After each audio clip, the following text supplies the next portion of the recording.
আসসালামু আলাইকুম ভিউয়ার্স, কেমন আছেন সবাই? আজকে কিন্তু আমাদের স্টুডিওতে চলে এসেছে একটি সাউন্ড কার্ড। তবে এটি যে কোনো সাউন্ড কার্ড নয়, এটি হচ্ছে সাউন্ড কার্ড এবং অডিও কার্ডের একটি মিক্স, যেটি দিয়ে র ভয়েস করতে পারবেন এবং লাইভ সাউন্ড কার্ড হিসেবেও কিন্তু আপনারা এটিকে ইউজ করতে পারবেন। তো চলুন কথা না বাড়িয়ে ভিডিও শুরু করা যাক। যদি আমাদের ভিডিওটি ভালো লেগে থাকে তাহলে অবশ্যই লাইক দিতে ভুলবেন না, কমেন্ট করে জানিয়ে দেবেন আপনার মূল্যবান মতামত এবং সাবস্ক্রাইব করে পাশে আসা বেল আইকনটি বাজিয়ে দিতে ভুলবেন না। ফিরে আসছি ইন্ট্রোর পর।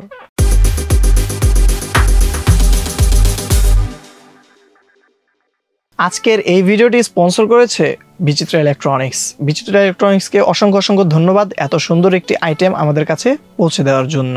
আপনারা যদি এই আইটেমটি কালেক্ট করতে চান সেই ক্ষেত্রে কিন্তু আপনারা আমাদের ডেসক্রিপশন বক্সে বিচিত্রা ইলেকট্রনিক্সের সকল ধরনের ইনফরমেশন এবং যোগাযোগের ঠিকানা দেওয়া রয়েছে। Baitul Mukarram, new super market, 34 number shop. আপনারা চাইলে 64টি জেলা থেকে কিন্তু আপনারা তাদের কাছ থেকে এই আইটেমগুলো সংগ্রহ করতে পারেন। তো চলুন আর দেরি কেন, প্রোডাক্টের রিভিউ শুরু করা যাক। এটিকে আনবক্সিং করার কিছুই নেই, ভিতরে জাস্ট এই অডিও কার্ডটি এবং কিছু জরুরি কেবল দেওয়া রয়েছে। আর এই অডিও কার্ডটি হচ্ছে কিন্তু 48 ভোল্ট সাপোর্টেড, অর্থাৎ আপনারা কিন্তু এই সাউন্ড কার্ডটির মাধ্যমে যে কোনো ধরনের কন্ডেন্সার মাইক্রোফোন কিন্তু আপনারা ইউজ করতে পারবেন। পাশাপাশি আপনারা যে কোনো ধরনের 3.5mm জ্যাক অথবা আপনাদের যে 6.5mm যে জ্যাকগুলো রয়েছে সেই জ্যাকগুলোর মাইক্রোফোনও কিন্তু এটিতে ইনপুট করতে পারবেন এবং আউটপুট হিসেবে এখানে রয়েছে একটি হেডসেট পোর্ট এবং একটি অডিও সিগন্যালের জন্য লাইভ স্ট্রিমিং পোর্ট এবং আউটপুটের জন্য একটি রয়েছে হেডফোন এবং আরেকটি হচ্ছে স্পিকার পোর্ট। অর্থাৎ পাশাপাশি আপনারা হেডফোন এবং স্পিকারও কিন্তু ইউজ করতে পারবেন, ইউজ করার সুযোগ রয়েছে। আর আরও একটি সবচেয়ে ভালো বিষয় হচ্ছে এর পেছনে কিন্তু দেওয়া রয়েছে ওটিজি কেবল এবং চার্জিং পিসি লাইভ কেবল, দুইটা একসাথে একটি কেবলের মধ্যে দেওয়া রয়েছে, যেটি হচ্ছে টাইপ সি ওটিজি কেবল। আপনারা কিন্তু চাইলে ডাটা কেবলের মাধ্যমে এটি সরাসরি পিসিতে লাগিয়ে রাখতে পারবেন। যখন এটি চার্জ না থাকবে এটি কিন্তু অটোমেটিক্যালি চার্জ নেওয়া শুরু করবে। এটি কিন্তু সবচেয়ে ভালো বিষয়। অন্যান্য সাউন্ড কার্ডে কিন্তু এই সিস্টেমটা আলাদা দেওয়া থাকে, অর্থাৎ চার্জ আলাদা করতে হয়, আবার পিসির থেকে খুলে পিসিতে আলাদা করে ইউজ করতে হয়। আর এখানে কিন্তু কিছু চাকানাকা লাইটের একটা ডিজে ইফেক্ট এখানে দেখতে পাবেন। এখানে কিন্তু কিটোন, এখানে একটি ডিসপ্লেও রয়েছে। তারপর 48 ভোল্ট যদি আমরা চালু করি সেটি কিন্তু এখানে শো করবে। এখানে কিন্তু পাশাপাশি প্লে, পজ এবং ব্লুটুথ সিস্টেম দেওয়া রয়েছে এবং ভলিউম নবগুলো কিন্তু খুবই স্মুথ। অনেক ধরনের লাইট মোড রয়েছে, চাইলে কিন্তু আপনারা লাইট অফ করে রাখতে পারবেন, আবার অন হয়ে গেল। আর এখানে কিছু সাউন্ডের মুড দেওয়া রয়েছে, যেমন অরিজিনাল সাউন্ড। এখানে কিন্তু ক্লিক করলে একদম যে র ভয়েসটি রয়েছে আপনাদের মাইক্রোফোন থেকে যে র ভয়েসগুলো ক্যাপচার করবে সেটি কিন্তু আপনাকে আউটপুট হিসেবে প্রদান করবে। চেঞ্জ ভয়েস মুড রয়েছে, এই চেঞ্জ ভয়েস মুডে কিন্তু আপনারা আপনাদের নিজেদের ভয়েস মেল থেকে ফিমেল অথবা বাচ্চাদের মতো করে ফেলতে পারবেন। তারপর এখানে আরও মজার বিষয় হচ্ছে এখানে কিন্তু নয়েজ রিডাকশন সিস্টেমটিকে এখান থেকে বাদ দেওয়া হয়নি, যেটি কিন্তু খুবই চমৎকার লেগেছে আমার কাছে। এবং আপনাদের মিউজিক ইনস্ট্রুমেন্টালের যে আলাদা পোর্ট, দুটো পোর্ট রয়েছে 6.5mm, এটাকে কিন্তু আলাদা কন্ট্রোলের জন্য একটি নব আলাদা রয়েছে। এইখানেও কিন্তু এয়ার ভেন্টিলেশনের ব্যবস্থা রয়েছে এবং আরজিবির সিস্টেমও রয়েছে। ভিউয়ার্স, এই লাইভ সাউন্ড কার্ডটির মাধ্যমে কিন্তু আপনারা চাইলে এফএল স্টুডিওতে কম্পিউটারে সরাসরি কানেক্ট করে কিন্তু এফএল স্টুডিওতে অথবা অডাসিটিতে অথবা লাইভ স্ট্রিমিংয়ের ক্ষেত্রেও কিন্তু আপনারা এটিকে ইউজ করতে পারবেন এবং র ভয়েস চাইলে কিন্তু আপনারা রেকর্ড করতে পারেন। আপনারা দুইটি ক্যামেরা অথবা দুইটি মোবাইল একসাথে লাইভ করতে পারবেন এবং পাশাপাশি যদি আপনারা চান পিসিতে কিন্তু সরাসরি লাইভ রেকর্ডের সিস্টেম পেয়ে যাবেন।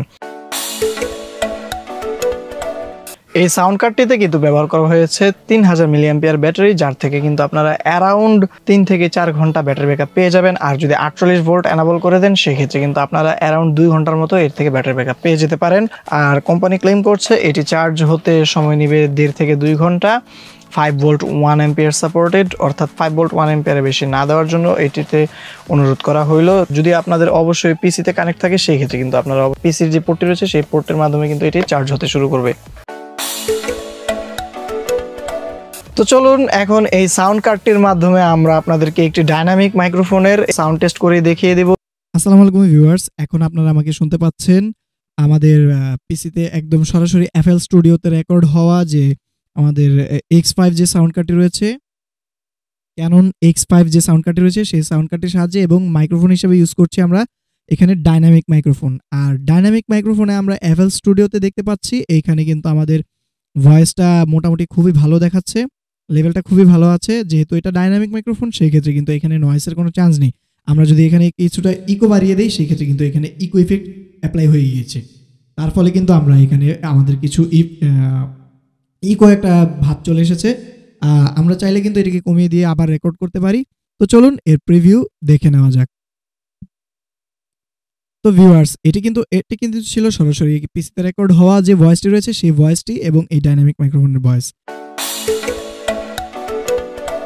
ভিউয়ার্স আপনাদেরকে এই ফাঁকে একটি কথা জানিয়ে রাখতে চাই। এই কথাটি হচ্ছে, আমরা যখন FL স্টুডিওতে রেকর্ড করব, একটি লেয়ারে যখন আমরা একটি ভয়েস রেকর্ড করব, রেকর্ড করার পরে এটার উপর যদি আবার অন্য আরেকটি ভয়েস দিই, অর্থাৎ ধরুন কথার কথা আপনারা মিউজিক করছেন এবং ব্যাকগ্রাউন্ডে আপনাদের রিদম চলতেছে, তো রিদমের উপর যদি আপনার গানটা গান, সেই ক্ষেত্রে দেখা যাবে যে আপনাদের রিদমটা ডাবল চলে আসবে। অর্থাৎ আপনাদের যে ভয়েসটা আপনি রেকর্ড করছেন আপনার মাইক্রোফোনের সাহায্যে দ্বিতীয় লেয়ারে, সেই দ্বিতীয় লেয়ারে কিন্তু আপনার পূর্বের যতগুলো লেয়ারে রয়েছে সেই প্রত্যেকটা লেয়ারের কিন্তু ভয়েস এটার উপর চলে আসবে।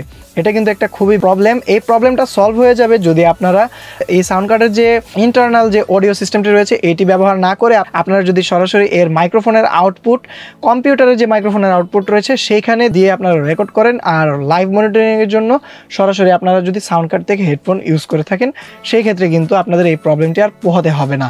আর যেহেতু আমরা এটিকে পিসিতে ইউজ করব, সেই ক্ষেত্রে আপনারা যদি সিঙ্গেল টাইমলাইনের উপর রেকর্ড করে থাকেন সেই ক্ষেত্রে আপনাদের এটি কোনো ধরনের প্যারা দিবে না। তো আমরা বলতে পারি এই সাউন্ড কার্ডটি গতানুগতিক যত ধরনের সাউন্ড কার্ডটি রয়েছে সেই প্রত্যেকটা সাউন্ড কার্ডের মতোই সিস্টেম হলেও এর সাউন্ড কোয়ালিটি বলবো 10-এ 8 দেওয়ার মতো খুবই ভালো, অসাধারণ পারফর্ম করেছে।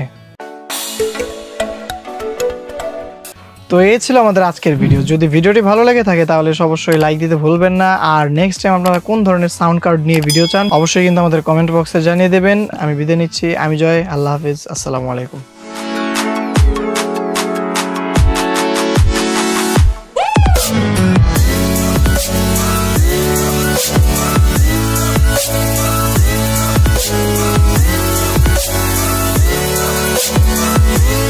We'll be right back.